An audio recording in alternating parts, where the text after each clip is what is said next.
Pentru următoarele 5 zile, de miercuri și până duminică, municipiul Câmpul Lung va fi gazda turneului semifinal al Campionatului Național de Volei, competiție pentru cadete sportive cu vârsta sub 17 ani. Toate meciurile se vor disputa în Casa Voleiului, sala de sport a școlii gimnaziale Nanu Mușcel, iar la start vor fi prezente 6 echipe.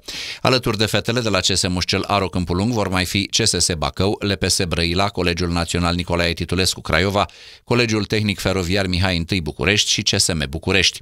De miercuri până sâmbătă, meciurile se vor disputa cu începere de la orele 12, 15 și 18, ultima partidă fiind rezervată echipei noastre, iar programul complet al reuniunii, stabilit în urmă cu puțin timp la ședința tehnică, îl găsiți acum pe pagina de Facebook a postului nostru de televiziune, Mușcel TV Câmpul Lung.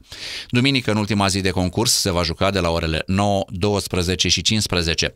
Vom reveni cu imagini, noi amănunte și cu rezultatele înregistrate pe întreaga durată a acestei săptămâni în cadrul jurnalelor sportive aici la Mușcel TV.